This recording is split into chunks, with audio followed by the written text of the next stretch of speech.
Assalamualaikum warahmatullahi wabarakatuh. Perkenalkan, nama saya Mutmainah, kelas Manajemen Keuangan 18C. Baiklah, di sini saya akan menjelaskan materi pertama sampai dengan materi yang ke-8. Video ini saya buat untuk memenuhi tugas MIT atau kuliah seminar manajemen keuangan.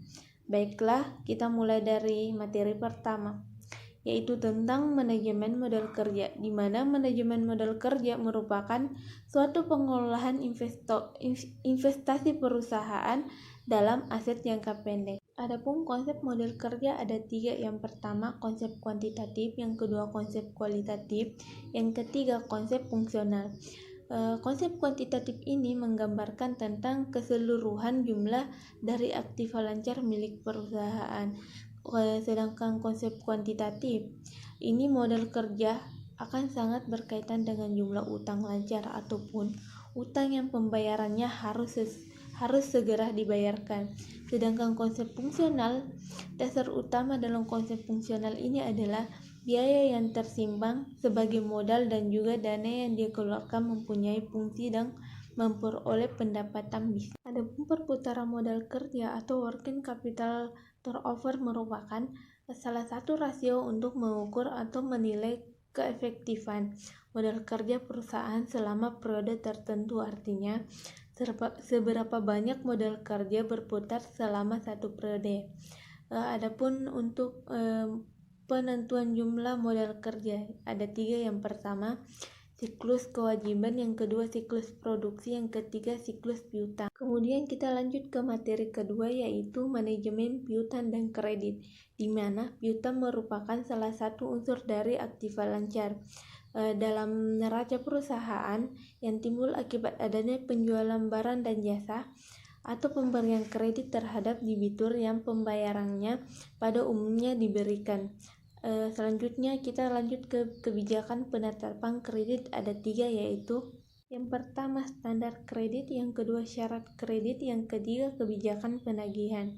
Adapun faktor-faktor yang mempengaruhi besarnya investasi terhadap piutang ada 5, yaitu yang pertama volume penjualan kredit, yang kedua syarat pembayaran penjualan, yang ketiga ketentuan tentang pembatasan kredit, yang keempat kebijakan dalam penagihan piutang, yang kelima kebiasaan pembayaran pelanggan. Selanjutnya penilaian risiko kredit dan penyaringan pelanggan. Biasanya perusahaan menilai risiko kredit atas dasar kriteria 5C.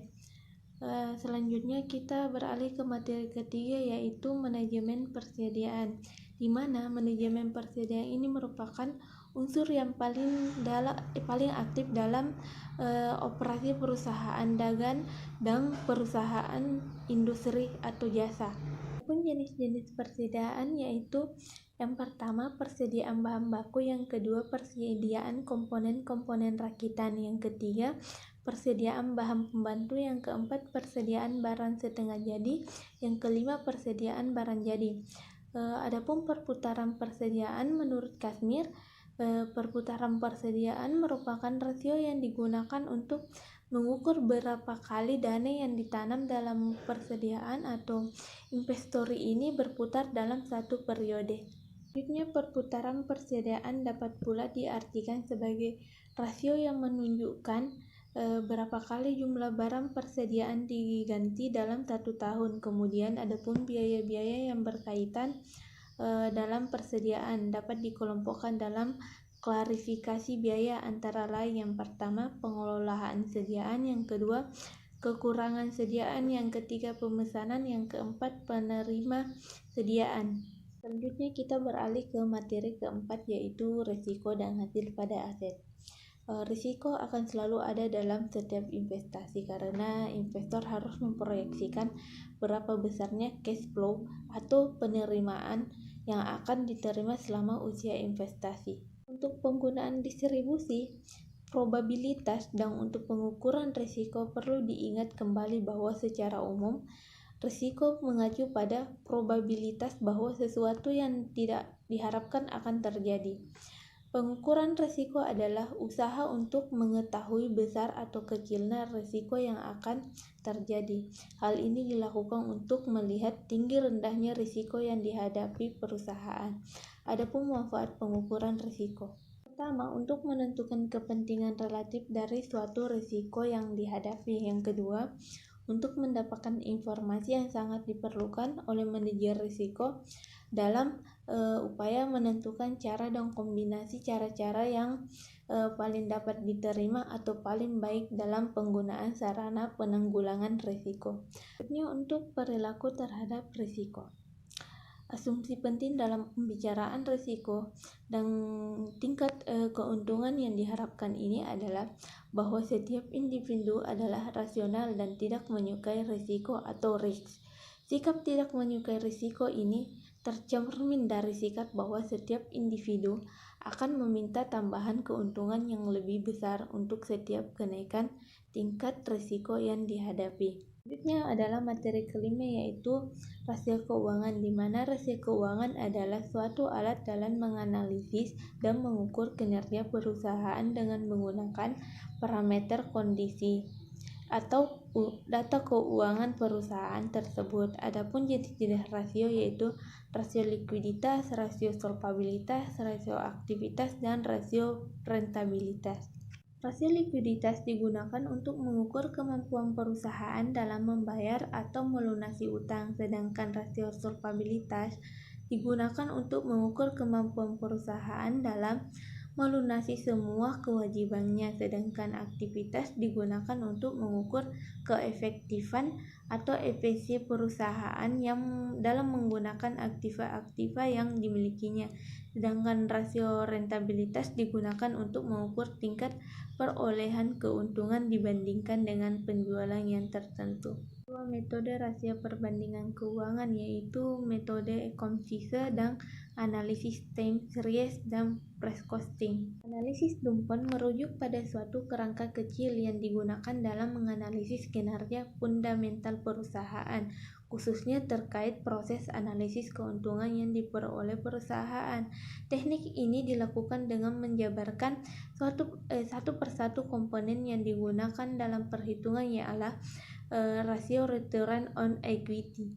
Materi 6 yaitu analisis dana dan aliran kas, di mana analisis sumber dana, penggunaan dana, atau sering juga disebut dengan analisis aliran dana, merupakan analisis finansial yang digunakan untuk mengetahui dari mana dana didapatkan dan untuk apa dana itu dibelanjakan. Sedangkan analisis arus kas adalah metode untuk memeriksa kondisi keuangan perusahaan. Bisa dikatakan dengan aliran arus kas adalah semacam studi tentang pergerakan uang tunai yang masuk dan keluar melalui bisnis yang disebut anggaran kas. Kemudian kita lanjut ke materi ketujuh, yaitu penganggaran modal, di mana penganggaran modal ini adalah keseluruhan proses mulai dari perencanaan sampai dengan pengambilan keputusan untuk pengeluaran jumlah dana atau investasi, di mana jangka waktu kembalinya dana tersebut melebihi waktu 1 tahun. Keputusan investasi berpengaruh secara berlangsung terhadap besarnya rentabilitas investasi dan aliran kas perusahaan di masa-masa yang akan datang.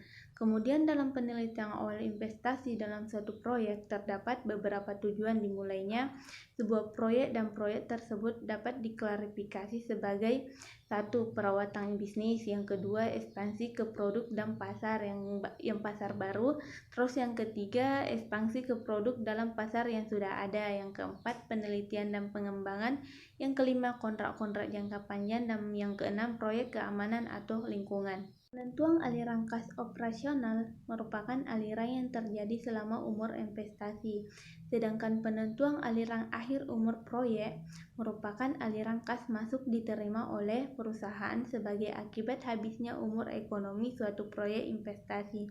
Terminal cash flow akan diperoleh pada akhir umur ekonomi suatu investasi. Teknik penganggaran modal yang pertama, net present value. Metode ini merupakan metode untuk mencari selisih antara nilai sekarang dari aliran kas neto dengan nilai sekarang dari suatu investasi. Kedua yaitu payback period adalah suatu periode yang diperlukan untuk dapat menuntut kembali pengeluaran investasi dengan menggunakan proses atau aliran kas neto.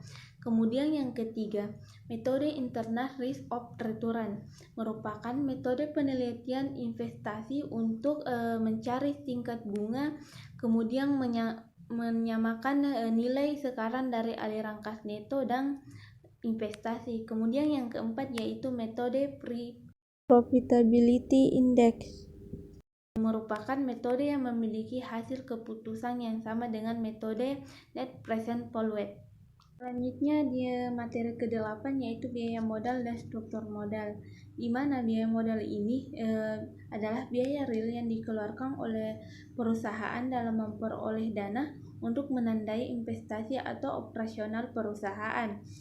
Bisa berasal dari hutang, saham, dan laba yang ditahan. Besarnya biaya modal yang dimaksudkan untuk mengetahui berapa besarnya biaya real yang dikeluarkan perusahaan dalam memperoleh dana yang diperlukan. Konsep biaya modal ini untuk menunjukkan tingkat penggunaan modal perusahaan. Sedangkan struktur modal ialah pertimbangan atau perbandingan pada dana jangka panjang perusahaan yang dapat ditunjuk oleh perbandingan hutang jangka panjang dengan modal sendiri.